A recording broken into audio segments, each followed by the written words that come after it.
economic uncertainty, or evolving leadership expectations. As leaders, how do you keep your team's focus, motivated, and engaged through periods of change? I'll start with you, Ludwika.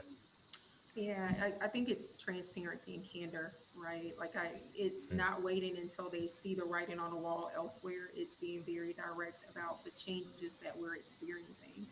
But it's also important for us to continue to show them where they add value and where our teams add value. Um, that because people often lose a sense of purpose when there's so many shifts and changes. They're trying to figure out, like, well, where do I fit in now? And so it's doubling down on transparency of what's happening, but also reaffirming where we lean in. How do we continue to differentiate ourselves? And so as we see things changing that we can't control, whether it's adopting new skills or it's leaning into other spaces, it's really encouraging that we continue to evolve and differentiate ourselves where we can.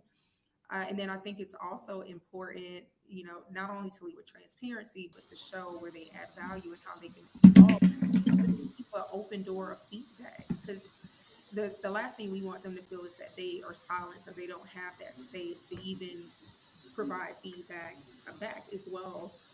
Because what most people are depending on their leaders to do is they're depending on their leaders to lobby and be in spaces that they are not, and making sure that they have their best interests at hand as it is a team in collaboration. And so that ecosystem has to be tight and it has to be transparency and candor from end to end. And then I think it's also important as leaders when we are in spaces where one, we're understanding the different shifts and changes, to also speak up as well and say, here's the thing that, here's what we're seeing, here's what we're experiencing, making sure that we understand that and then we echo back some of the sentiments that we're seeing. It's important to keep a hold of culture. We control the cultural changes. And I think it's so important to keep a grasp on what are the subcultural things in the bedrocks that are non-negotiable, and where we could work around and work collectively. Let's do that. But it's always power in numbers. So if there are sentiments, and I'll use Dr. King, like if Dr. King in a completely different organization, is seeing some things come up, I'm seeing some things come up. That's where the community, because they're power in numbers. And so the more you can start to think about where those collaboration lies, agnostic of industries, then that's how you drive bigger change. But you start within, again, I always say micro and then macro, and then you start to reach across the aisle in order to continue to drive change. I love that. It's like the network effect, and it's just like how your organization is what they stand for. Hey, Dr. McKincray, I have a follow up. Um, so, looking ahead, what do you think will be the most critical leadership skill for professionals to develop in order to thrive in evolving business environments? That's a great question. Um, my answer to that is going to be knowledge. Okay. Mhm. And to take it even further, it's going to be applied knowledge because I can give you knowledge all day, right? Mhm. We've said in school we've learned various aspects of education, but until we actually apply the information that we get, it's nothing's going to happen. So hoarding that knowledge is not going to do anything, but reach one, teach one will do something, right? So the applied knowledge is going to be the biggest thing that we can do along with what Ladrika was saying, which is that collaboration, right? Um, as a leader of an organization, one of the things that I've learned is you have to be able to lean on those that you put into leadership because they're there for a reason, right? My director of HR gets on me all the time. She's like, "Hey, you can't say that. That's not right. What? How about we say this a different way?" And so, I value the relationships that I have with our leadership team is just because they give me a lot of insight. And me being as young as I am, and some of the individuals being more seasoned in age than I am, I love wisdom, right? The wisdom that they give me is very, very important. So for me, understanding that, hey, I have to take the knowledge that I receive and apply that knowledge, and then be able to collaboratively work together with my leadership team to make sure that we are disseminating that knowledge amongst the masses so that everybody's applying it and that we're moving forward. Because if one person goes down, it's just like in sports, right? Next man up or next woman up. Mhm. So everybody has to have that same knowledge of leadership and how to be able to put themselves in the in the next realm or the next space, right? So if it is next man up, next woman up, they have to be prepared for that, but they can't be prepared if they don't have the knowledge and they can't apply that knowledge. Experience over everything, huh? Absolutely. I agree. I love that, and it seems that there's like an overarching theme here as well as regards to. So Ladrika spoke about the macro effect. So I believe like the whole snowball building from small, then it kind of becomes bigger. And you also shared about again share and apply. So it seems like that theme of like, hey, how do we come together and put a strategy and make that happen? So Latrika, my question is for you. So your journey so far, like looking at your career, like throughout from your MBA to AT&T, and just the tremendous work you're doing with the network. Obviously, no leadership path is without like the challenges. I think for a fact. So can you share a moment, because a lot of people will probably want to know about this, is when did you face any significant career, like a barrier between like how do I go to the next step? How did you overcome it? And what did that experience teach you, basically? Absolutely. So yes, and I've known George for a while, so he has seen the the career evolution. I would say the one thing that pops to mind is right before, so I got promoted to director back in September, but it was a couple of roles before that where I wanted to step out and I wanted to stretch. It was in an area of the business, it was going to corporate strategy. We know corporate strategy often is challenging to get into. And I think the biggest challenge that I encountered was having my current, kind of sense of leadership, one, providing a roadblock, like not wanting to release me to the team, and then, but not only saying I don't want to release you, but sowing those seeds to make me feel like I wasn't prepared or sharp enough to be successful. That to me, I had to overcome two hurdles. One is I know that this is in my career roadmap, and I know that I'm prepared because I've accumulated all of these experiences. And how do I ground from a partnership perspective this current leadership team to show that I've demonstrated and have added the value as expected and I'm ready to move forward, but also use it as an opportunity to say, I'm not going to allow, and this is for everybody, I'm not going to allow people's own expectations of me or their, thoughts to stop me from proceeding forward in my career. And that was a big thing for me to push through. And I think we've all been there where either you have naysayers or you have that own internal voice like, man, I don't check 3 out of the 10 boxes. Am I worthy? The answer is yes. We all have to stretch and challenge and grow as leaders. And we have to use our voice and sometimes challenge things that don't align. But long story short, I did go to corporate strategy and I strategically made sure that I leaned on my allies and articulated the value that not only I'll take to my other team, but how I can support and skill up and who the next leader on that team would be. And then I use those key learnings to continue to navigate, because the one thing that I can say is resiliency, tenacity are things that are core undergirdings of how I make decisions. Everything is not going to be easy. If you give up every time there's hardships, you'll never go anywhere. If you give up, so that's what leaders do. Leadership is about pushing through, and even when there's gray areas, still charting that path, knowing that there's something on the other side. I love that. That's such a good answer, and the fact that you were also able to address imposter syndrome in underneath all of that, I appreciate that. Dr. McRae, I think when we're kind of thinking about this topic, we had you in mind in a sense where just what you've been able to do in terms of the breadth and scope of just the impact you're creating. So for professionals who I think they're feeling stuck as to, hey, am I in the right spot? Am I in the right place? What mindset shifts would you sort of recommend, and what strategies can they implement to create opportunities for them to grow? Ooh, I mean, first and foremost, I don't even know how I could even come after Ladrika when she answered that question because I think that was so, super powerful. Um, but I would say this: every failure is a lesson, and just know that there's when one door closes, another one's gonna open, right? We've all heard that before. But the biggest thing that I can say is, man, I'm gonna say this, and I'm gonna say this very, very bluntly. If they don't allow you to eat at the table, build your own table. Okay. Mhm. Love That's it. just the reality of it. Yeah. If they will not allow you to eat at the table, then build your own table. And what I mean by that is make sure that you're putting yourself in position to do the things that you want to do and create a space that people want to enjoy, thrive off of, love you in, right? In that space. I think so many times we get lost in this. I want to be part of this world, right? The whole Little Mermaid aspect, right? I want to be part of this unknown. I want to be part of this world. I want to be in this space, or this scene, and it may not be for you, and that's okay, right? Because everything and everybody is not for you, but what is for you is going to show.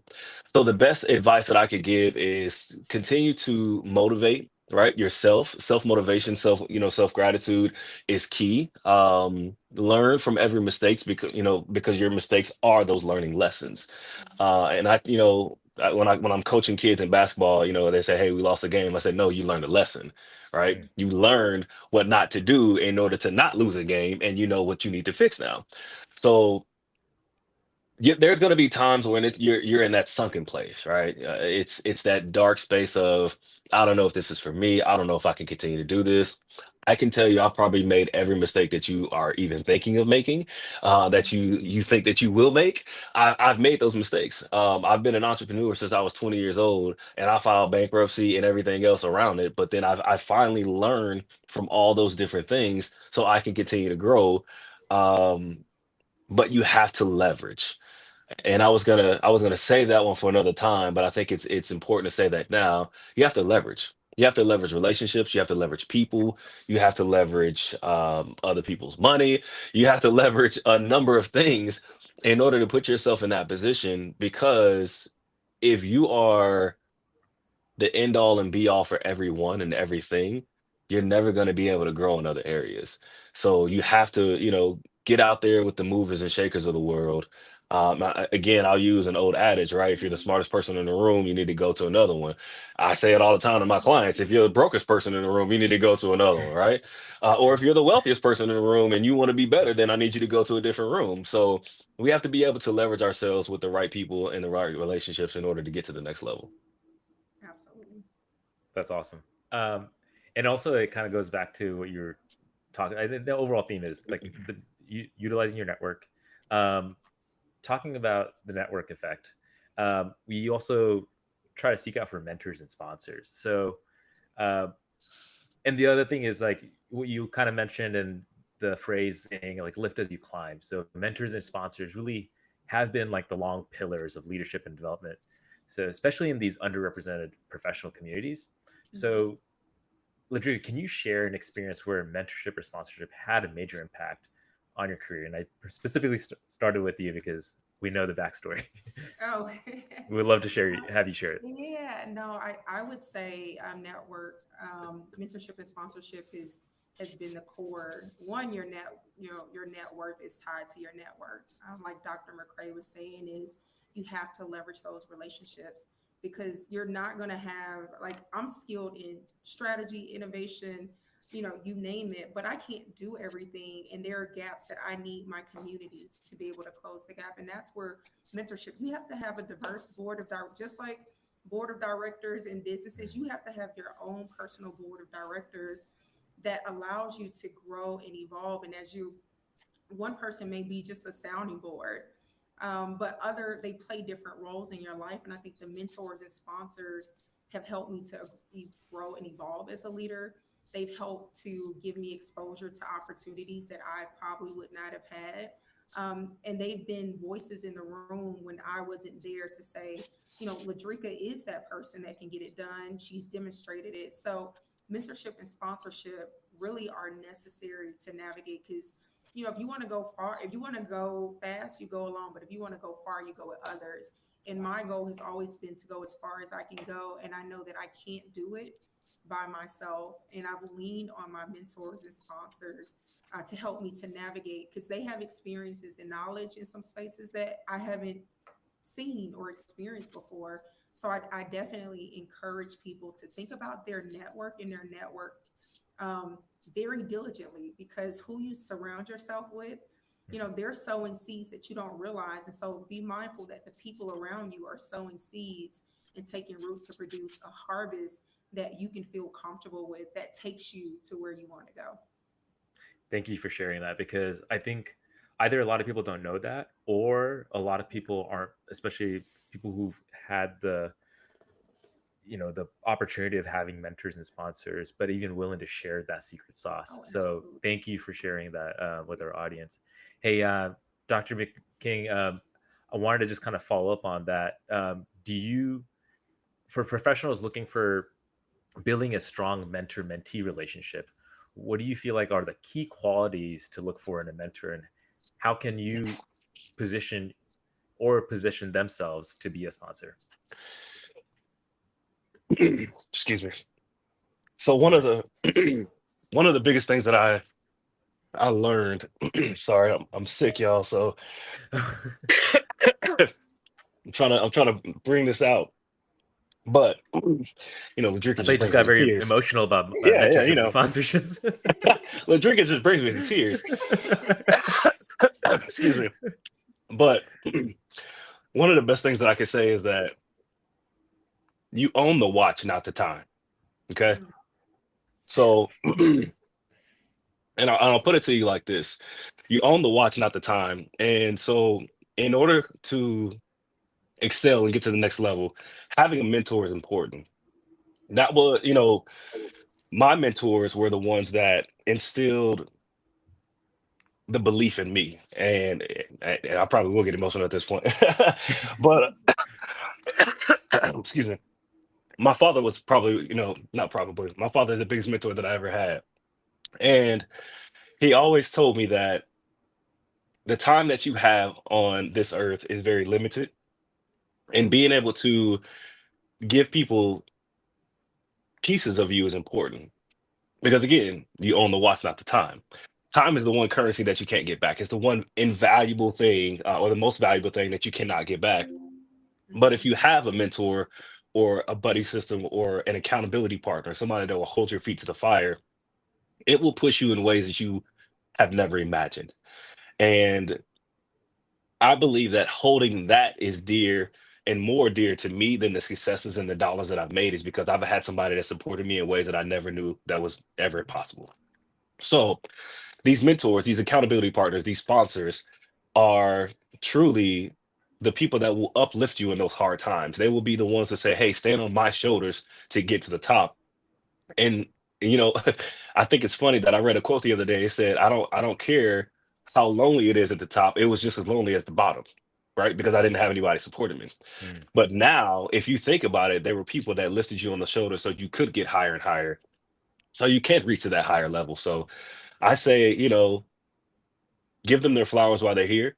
Because again, they may not be the next time, but just make sure that you are, you know, just as much as somebody's pouring out to you, you're pouring back into someone else. Just be, if your cup gets overflown, don't let it just spill out, right? Pour that into someone else. Okay. It's important. Dr. King, you need to, I hope to see a book from you, because you have philosophies and philosophies on philosophies. I think that's what the book should be called, Philosophies by Dr. King McCrae. It's actually coming out in 2 weeks. Oh.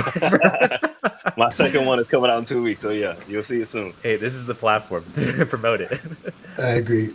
I was going to say, hey, even the other opportunity to have, we have like the t-shirt business too. You like that whole build your own table, put on a t-shirt, own the watch, not the time, Yes, put on a t-shirt as well. That's so cool. Dr. King, I do want to kind of like come to you guys as we're sort of winding down our questions, like, so we see what's happening around, around the country, around the world. As we think about the future of leadership specifically, and just what we're seeing emerging from like the political sense to the corporate sense. How do you feel companies should actually approach leadership development? I'm talking about specifically around the whole inclusive and workplace focused culture. Excuse me. Yep. I think it's important that we just be honest about it, right? Let's just be honest about it. I tell people all the time I'm as dark as I am because I never hide in the shade. I'm always out in the sun. So I'm gonna just keep it real, right? 100% of the time. I think that we just need to be honest about what this looks like, because the moment that diversity, equity, and inclusion goes away, um, you're gonna find people are upset still because of the same things, right? And I'll put it to you like this. And again, I'm not trying to get too political, and I don't want to get too deep into the weeds, but I saw where an individual had said on X, they were like, "Hey, I noticed on the Super Bowl performance there was not one white person Oh, I saw that. in Mm, Kendrick Lamar's half the performance." show. Yeah. But just a week before, he was like, "Hey, diversity, equity, and inclusion doesn't need to be here." Oh, Yeah. so when it's convenient for you, it's okay, but when it's convenient for everybody else, it's not. So I think it's important to know that if we want to be equals, and I mean this in all walks of life, it doesn't matter, what color you are, what gender you are, what sexual orientation you are, whatever it may be. If we want to be equal, then we need to match that energy. Okay. And that's across the board. We just simply need to match that energy.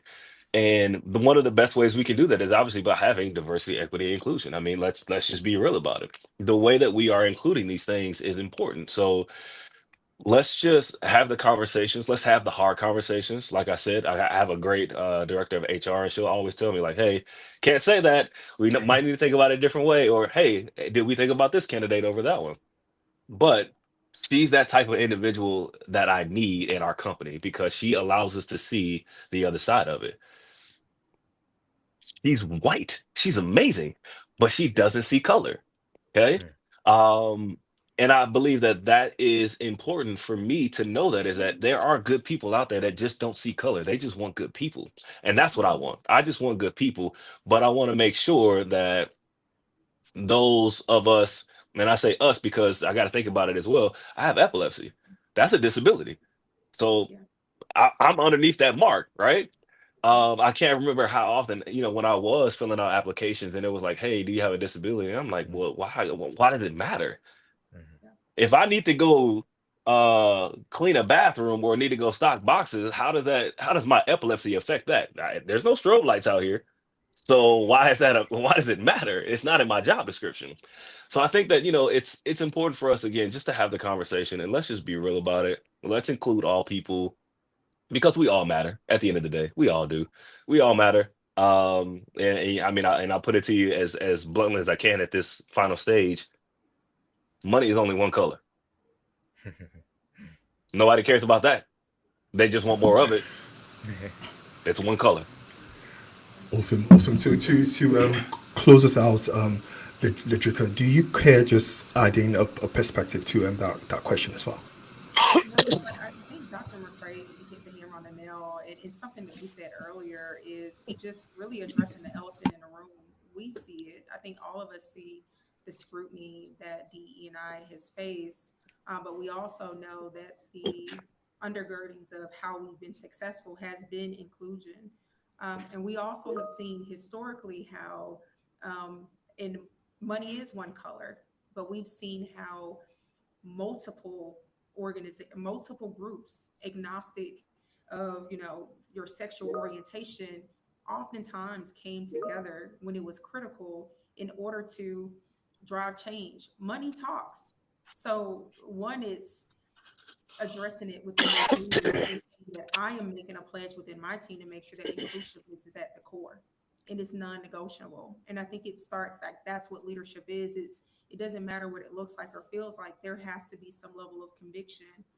And then it's also thinking about where we can is leaning in. Money talks. And so if it's not supporting this or that because it does not align with your values, that's okay.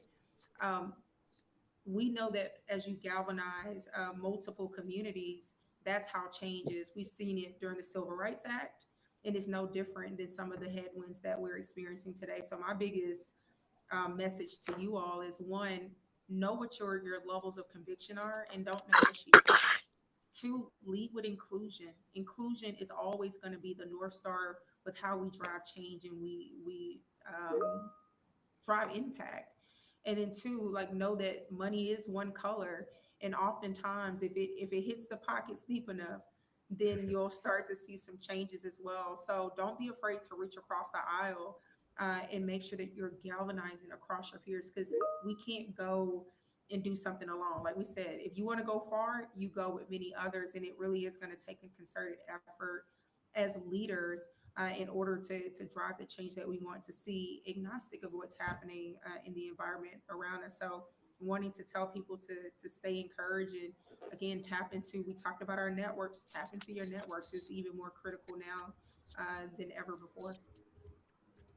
Perfect. I appreciate that. I think that perspective really speaks to why we thought about the both of you when we were bringing out this topic. And I think just for professionals, the key takeaway they would have here is how do I actually remain inspired and keep being inspired to like build, not only do that, but drive the impact within leadership role. I think most people now is more the confusion, but I think it's just going forward and doing all of that. So again, this response was just awesome. I really do appreciate that. So we're about to kind of wrap up. But as usual, we had some really heavy, not too heavy topics. So kind of wrap it up on the light note. So I'm going to do what we titled the quick fire round. It's called the rapid fire, where we get to ask you questions and we just like again we give you like a chance, just one answer, one chance answers, and basically so again starting with you, Latrika, what has been the best leadership advice you've received?